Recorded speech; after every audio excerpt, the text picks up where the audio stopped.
स्वाभिमान शोध अस्तित्वाचा या मालिकेच्या आजच्या भागात आज आपण बघणार आहोत.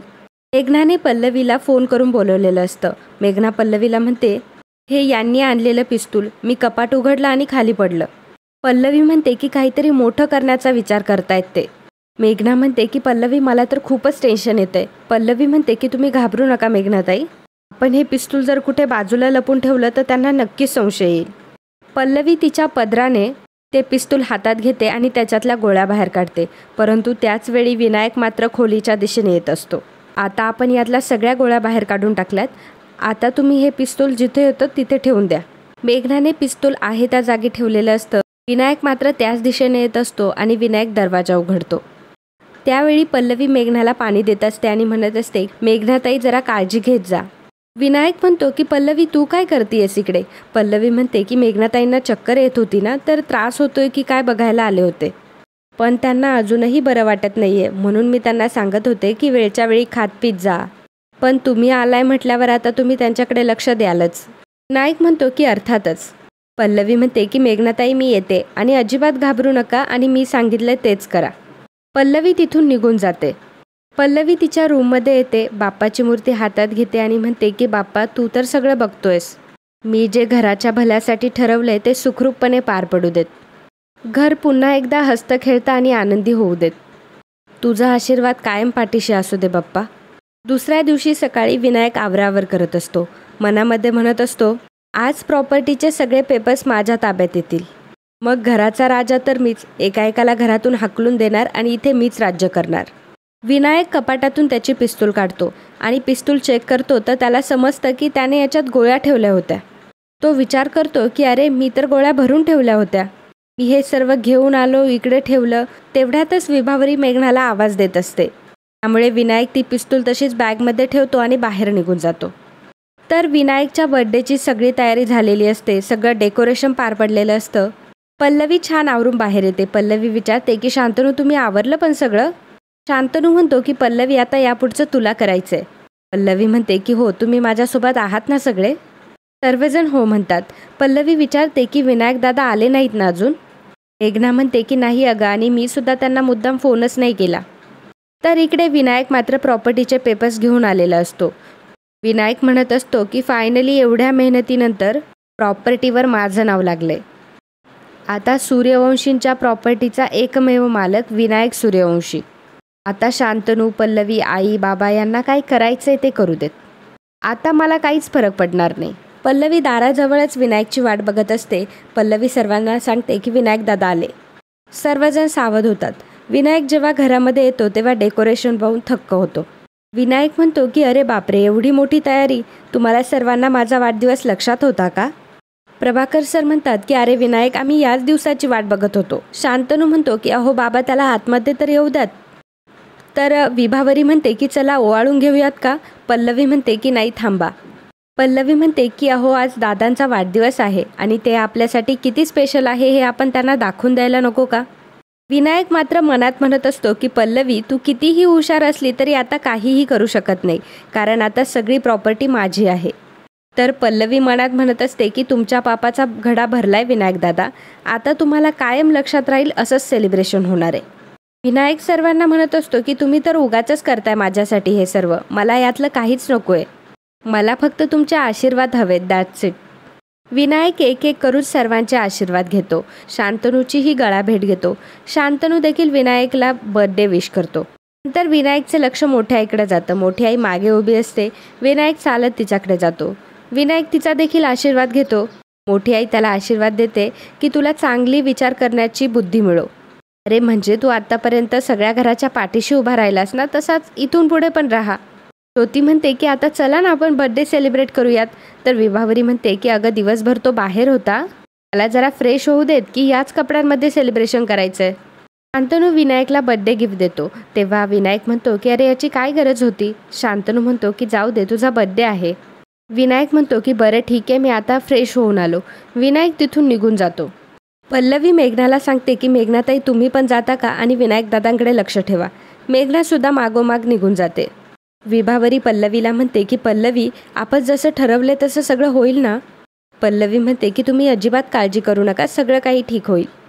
तर इकडे विनायक तयार होत असतो. मेघना तिथे येते आणि विनायकला म्हणते की आज लग्नानंतर पहिल्यांदा आपल्या घरात तुमचा बर्थडे सेलिब्रेट होतोय.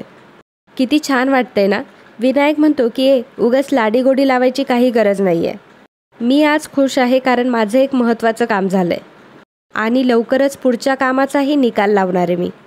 विनायक तिथून निघून जातो. मेघना विचार करते, एक काम झालंय म्हणताय आणि पुढचा निकाल लावायचा आहे म्हणजे? मेघना कपाटामध्ये पटकन पिस्तूल चेक करते, परंतु तिथे पिस्तूल नसतं. मेघना म्हणते की हे तर पिस्तूल घेऊन गेलेत, पण पल्लवीने आधीच गोळ्या काढून घेतल्या, हे बरं केलं. नाही, पण मला तिला हे सांगायलाच हवं. विनायक हॉलमध्ये येत असतो. मोठी आई विनायकला बघून लगेच नाटक सुरू करते. मोठी आई म्हणते की पल्लवी आज किती प्रसन्न वाटते गं. इतक्या वर्षानंतर विनायक आज त्याच्या बर्थडेला घरी आहे, किती बरं वाटते ना. पल्लवी म्हणते की मोठी आई, खरंच विनायक दादा या सगळ्या घराचा आधार आहेत. मला तर अगदी लहान बहिणीसारखंच वागतात. पण एक गोष्ट विशेष आहे, तुमचा मुलगा असूनसुद्धा ते तुमच्यासारखे अजिबात नाही आहेत. खूपच प्रेमळ आणि चांगले आहेत ते. विनायक मनात म्हणतो की यांनी खरंच माझा वाढदिवस मनापासून करायचं ठरवलंय. अजूनही हा विनायक सूर्यवंशी काय चीज आहे कळलं नाही यांना. तर शांतनू, ज्योती आणि गीता बाजूला उभ्या असतात. तेवढ्यातच शांतनू म्हणतो की अरे विनायक दादा ये ना. ज्योती आणि गीता विनायकच्या बाजूला उभ्या राहतात. शांतनू म्हणतो की दादा तू किती वर्षाचा झाला. असं म्हणून सगळेजण विनायकला तो जेवढ्या वर्षाचा झालाय तेवढ्या वर्षाचे धपाटे द्यायला सुरुवात करतात. सर्वजण खरं तर विनायकला मारण्याचा चान्सच बघत होते आणि तो त्यांना भेटलेला असतो आणि त्या चान्सचा ते पुरेपूर फायदा घेत असतात. अगदी प्रदीप काका सुद्धा विनायकला मारत असतात. तर इकडे मेघना पल्लवीला सांगते की पल्लवी अगं कपाटात पिस्तूल नाहीये. पल्लवी म्हणते की तसंही आपण पिस्तूलमधल्या गोळ्या तर काढून घेतल्या आहेत. आपण आता जरा जास्त सावध राहायला पाहिजे. चला आपण केक कापून घेऊयात. तर इकडे सर्वजणांनी मात्र विनायकला चांगलंच झोडलेलं असतं. विनायकची पाठ अगदी दुखून आलेली असते. तेवढ्यात पल्लवी म्हणते की चला आपण केक कापून घेऊयात. पल्लवी म्हणते की पण केक कुठे आहे. तेवढ्यात विभावरी केक घेऊन येते. विनायकने अजूनही केक पाहिलेला नसतो. ज्योती आणि गीता म्हणतात की 1, 2 आणि 3. विनायक जेव्हा केक बघतो त्याला मात्र खूप मोठा धक्का बसतो, कारण केकवर विश्वासघातकी असं नाव लिहिलेलं असतं. विनायकचा चेहरा अगदी बघण्यासारखा झालेला असतो. विनायक मात्र मेघनाकडे खूप रागाने बघत असतो. विनायक मेघनाकडे येतो आणि म्हणतो की हा केक तर तू आणला होतास ना. तेवढ्यातच ज्योती आणि गीता पटकन केक चेंज करतात आणि त्या केकवर विनायक नाव लिहिलेलं असतं. तेवढ्यातच ज्योती म्हणते की अरे ब्रो, पण तू का चिडतोयस. तर विनायक म्हणतो की अगं हे काय लिहिलंय हिने. गीता म्हणते की अरे कुठे काय लिहिलंय, तुझं नाव तर आहे. केकवर पुन्हा विनायकचं नाव बघून विनायक मात्र चक्रावतो. विनायक म्हणतो की नाही नाही नाही, आधी हे वेगळं होतं काहीतरी. प्रदीप म्हणतो की अरे भास झाला असेल तुला. मेघना म्हणते की अहो असं काय करताय, तुमचंच तर नाव आहे हे. ज्योती म्हणते की बरं ब्रो, चल ना आता केक कापूयात ना प्लीज. सर्वजण टाळ्या वाजवत असतात, त्याला हॅपी बर्थडे विश करत असतात. विनायक खूपच खुश असतो. बाकीचे मात्र बळच टाळ्या वाजवत असतात. विनायक केक सर्वप्रथम ज्योतीला भरवायला जातो. तेव्हा गीता म्हणते की अरे वहिनीला तर भरव आधी. आणि मग विनायक मेघनाला केक भरवण्यासाठी येतो, परंतु मेघना काय त्याच्या हाताने केक घेत नाही. मेघना केकचा छोटासा तुकडा तोडून तोंडात घालते. विनायक ज्योतीला केक भरवण्यासाठी जातो. तेव्हा पल्लवी म्हणते की सगळ्यांना केक भरवण्याची काही गरज नाही आहे, म्हणजे आपला पुढचा कार्यक्रम आहे ना, त्याच्यासाठी वेळ जायला नको. सर्वजणांची बैठक जमलेली असते. पल्लवी म्हणत असते, विनायक दादांच्या वाढदिवसानिमित्त त्यांचं कौतुक करणाऱ्या सगळ्यांचं मी मनापासून स्वागत करते.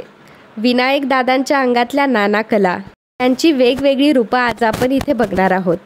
पल्लवी गीता आणि ज्योतीला विचारते की तुम्ही रेडी आहात ना. दोघीही हो म्हणतात. पल्लवी म्हणते की आता विनायक दादांचं पहिलं रूप सादर करण्यासाठी ज्योती पुढे येते. ज्योती पुढे येते. तिच्या हातात एक पाटी असते आणि पाटीवर स्वार्थी हे नाव लिहिलेलं असतं. ज्योती सर्वांना ती पाटी दाखवते. विनायक ती पाटी बघून खूप चकित होतो. विनायक उभा राहतो आणि म्हणतो की ज्योती, पल्लवी, अगं हे काय आहे, मी असं आहे का, हे काय लिहिलंय अगं. ज्योती लगेच पाटीची उलटी बाजू समोर करते. प्रदीप म्हणतो की अरे विनायक चिडतो कशाला, बघ बरं काय लिहिलंय ते. विनायक जेव्हा पुन्हा पाटीकडे बघतो तर त्यावर लिहिलेलं असतं की सगळ्यांना मदत करणारा. शांतनू म्हणतो की अरे दादा, तू तर असाच आहे ना, सगळ्यांना मदत करणारा. विनायक म्हणतो की नाही नाही नाही, याच्या आधी तर हे नव्हतं. पल्लवी म्हणते की बरं बरं, तुम्ही ठीक आहे, बसा बरं खाली. पल्लवी पुढे सांगते की आता विनायक दादांचं दुसरं रूप सांगण्यासाठी गीता आणि छोटे काका पुढे येत आहे. प्रदीप काका आणि गीता समोर आलेले असतात. प्रदीप आणि गीताच्या पाठीवर लबाड असं लिहिलेलं असतं.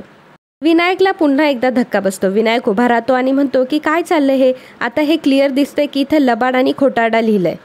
परंतु प्रदीप आणि गीता पुन्हा एकदा त्यांची पाटी चेंज करतात. प्रभाकर सर म्हणतात की अरे विनायक, काय लिहिलंय ते एकदा नीट वाच तरी. विनायक म्हणतो की नाही, मला काही वाचायचं नाही आहे, सगळेजण तुम्ही मुद्दाम करताय हे सर्व.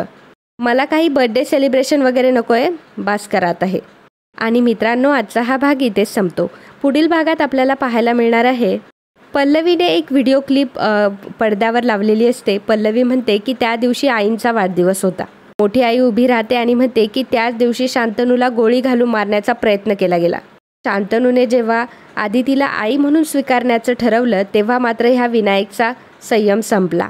विनायक म्हणतो की ही खोटं बोलतीये, तुम्हाला हे सर्व कोणी सांगितलं? तर आदित्य मॅम म्हणतात की मीच सांगितलं.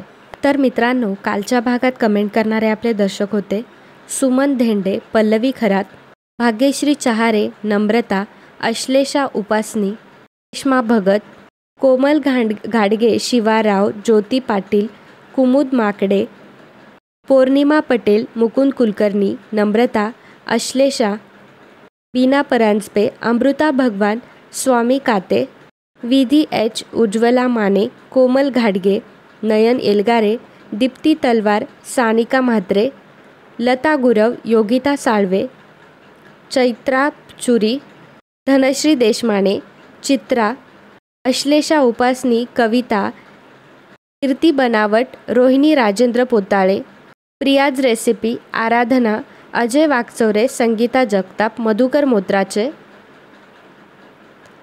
दीप्ती तलवार, ऋतुजा पाटील, रेश्मा भगत, नम्रता, अलका राजमाने, अपर्णा मायेकर, नैना येलगार, अजय वाकचौरे, सलोनी ठाकूर, सरला शेळके, ऋतुजा पाटील, रेखा वाघमारे, रोहित कदम, आरजे वॉरियर, शारदा उलेकर, दारका आवारी, शांता गव्हाणे, आर्या चौधरी, बीना परांजपे, शुभांगी शेवाडे, कविता मुधाळे, विजय काळे, अरुण सोपानकर, रीमा तिवारी, बंटी, कावेरी सोनवणे, पल्लवी पांगल, अर्चना निंबाळकर, सुजाता भुतकर, जयश्री सुपेकर, विद्या बागल, रीता आंबळे, ऋतुजा पाटील, गोविंद, ज्योती जावीर, बीना परांजपे, नम्रता, आनंद केसवानी.